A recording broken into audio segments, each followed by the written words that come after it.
It's 2017. With the rise of social media and instant messaging, everyone seems connected. So you would assume that everyone would be more loving and accepting. But in reality, that is not the case. One place where this disconnect is most evident is in high schools. With over 50 million students in the United States, there are many different kinds of people, and many students are treated poorly for many different reasons. The F word, I don't like saying it. It starts with an F and it ends with an AG, so I just don't like saying it. It gets under my skin. It really freaks me out when people say it. I mean, like, everyone's bullied, but when you're a minority, you get it harder and more frequent.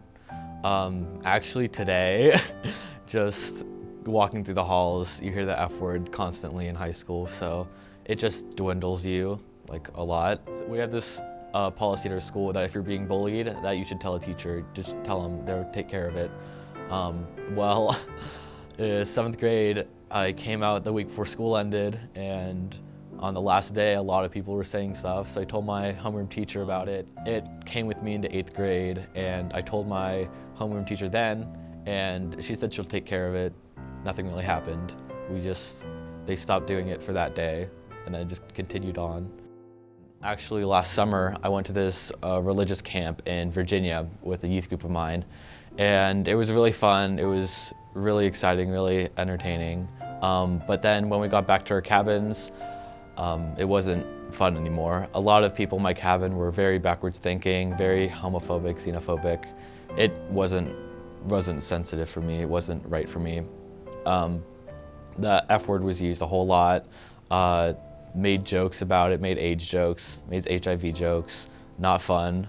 And then I was talking to one of my leaders about it, and I asked him to tell them to stop or ask them to stop, just so it was getting too much for me.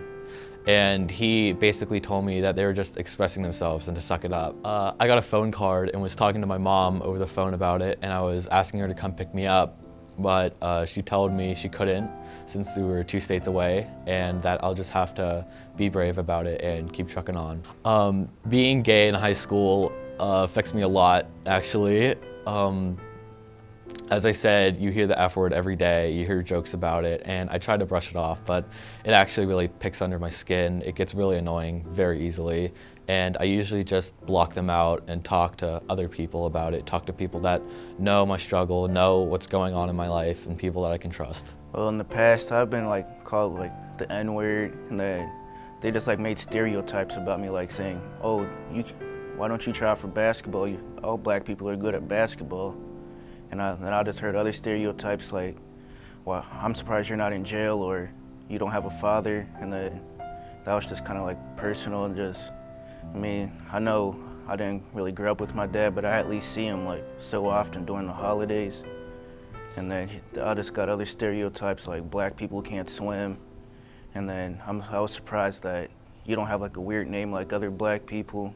And then I heard other stereotypes how black people like to steal things, how they like to cause ruckus and make so much drama out of things. The first time I experienced it was my freshman year when I first came to Indiana, and then I guess I never really experienced it throughout the elementary and middle school years, but it's just once when I got to high school, everything changed, and then I guess I must have I started realizing it once I got older and everything. And it was just different from when I went to Harrisburg for my 10th grade year. I didn't really experience that much and didn't really hear too much racism, but when I came back to Indiana my junior year, I just experienced it even more, and then I just tried to block it out because I didn't want to be that stereotypical black person, always wanting to fight and just not getting into trouble, and then I just don't really know how to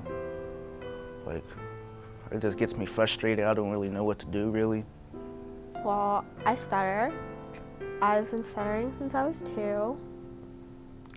I went to a lot of speech classes.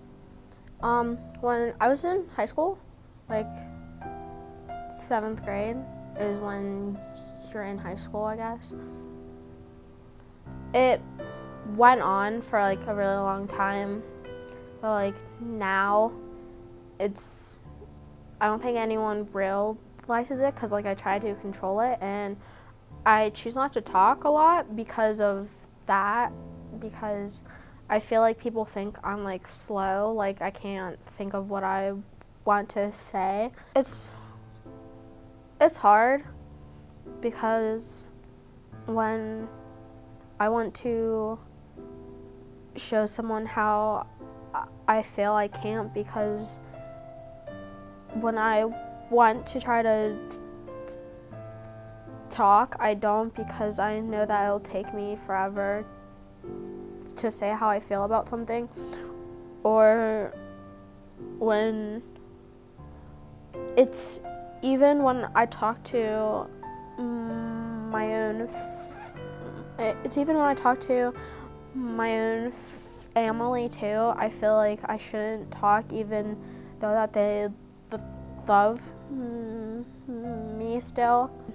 The 5th grade, someone was really picking on me because we had to do a presentation, and I don't like this because when I get really nervous, my stutter is really out of control then.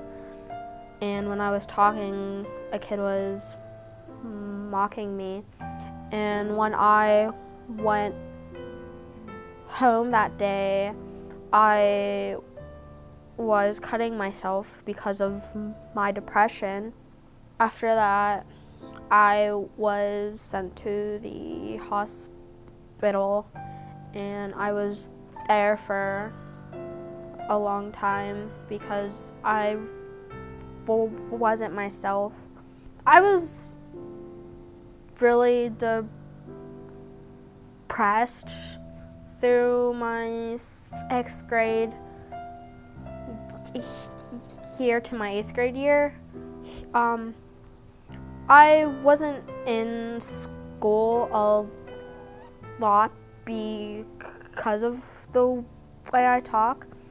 I get depressed and I don't start to show up to school because I'm afraid that people won't like. I'm afraid that people won't like me because of the way I talk. I just wish people could understand how it feels to not say something because you can't, because people think I'm slow, because I can't talk right. These students are hurt by other students and are often pushed to depression and sometimes suicide. Why does this happen? On education, like, we know people are gay, we know people are bi, lesbian, trans, that's a definite thing, but people don't know how to react and compensate for what's happening with them.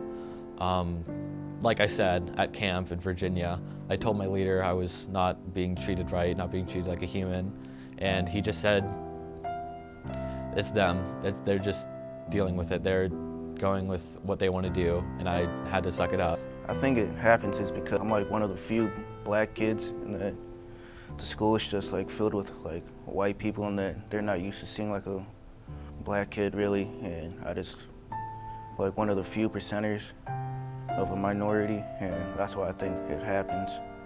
I think things can change. It's just like getting to know people and just talk to them more, and then actually let them get to know the real me, and to show them that all black people aren't the same, and that all black people don't like to steal things or go to jail, and that I like to show them that I actually like to work for things and work hard, because maybe, like I said, just maybe talk more to them and just let them get to know the real me, because I'm usually a shy person and don't talk much. I think educating more, because I don't like, if you don't educate them, it doesn't matter how many black people can come up to the school. It can be one black person, it can be 1,000. It doesn't really change a racist person's mind. I think this happens because people don't have to go through what I have to go through, so they think that they need to make fun of me for it. Things need to change. We all need to love and accept each other. Everyone is special in their own way, and we should respect people's differences. So just put it out there in the media, make it normal for kids, because if you don't talk about it, then it alienates us, so we don't feel like we belong. I actually came out first to my sister because I knew she would accept me. She always protected me from people that were trying to hurt me, trying to attack me, so I knew she would be accepting. I actually felt really nervous, really nervous, anxiety like full speed when I was telling my mom. We were in my kitchen and I stopped her and I'm like, Mom, we need to talk about something. I'm gay. And she just started laughing and I'm like, what's going on? And she's like, I already knew. And I was just like, oh, okay. I was like on the verge of crying for nothing. And then I went up to my dad upstairs in his room and I go, I told him, and I still wanted to be accepted by him and accepted by our church. And he said he wasn't comfortable with it, but that he'll just have to come to accept it and come to learn more about it because I'm his youngest son, I'm his child, so he needed to accept me, even though he could have taken the choice not to. I told my brother the same night. A few days later, he texted me and told me I was deeply sorry for calling stuff gay and calling people FAGs, and he's just deeply sorry and that I could like forgive him for it. And that was a really strong emotional moment in my life because it's my family, it's the closest people, the people I've known all my life. And to come out to them, to have such a large impact on our family is such a large part of us now. It's normal for us now. It's normal, just like how my sister is the oldest. It's normal just how like my parents are working jobs to support us. It's just normal. They've accepted me for me. I had a normal family. I grew up with my dad and my mom and my older brothers. Maybe I was around 7. Like, I guess things didn't really work out, so like I guess my mom and dad just had to like move on. But I still see my dad. Me and my dad still communicate to this day. And I love my family, and then I love my nieces too. I mean, they make me laugh. I like making them laugh. And I don't think me and my family are no different from anyone else, really. I know a lot of white people, and then I'm friends with a lot of them. I'm friends with different races, actually. Like, I don't really care what race you are, just as long as you're friendly and nice, and then I'll just be the same back. But you know, I like to be friends with everybody, really. What drives me to be like really successful is that I look at other celebrities and etc. Like I look at how many African Americans are celebrities, like music, athletes, etc. And that's what drives me to work hard because it doesn't matter like what skin tone you are. Just as long as you work hard, you'll be able to reach your dreams. I quit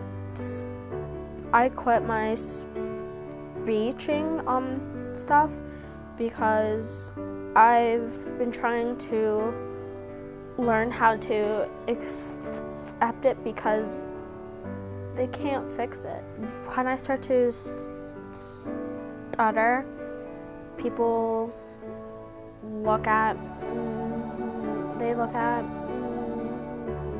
me and they don't like see someone who's normal, I guess.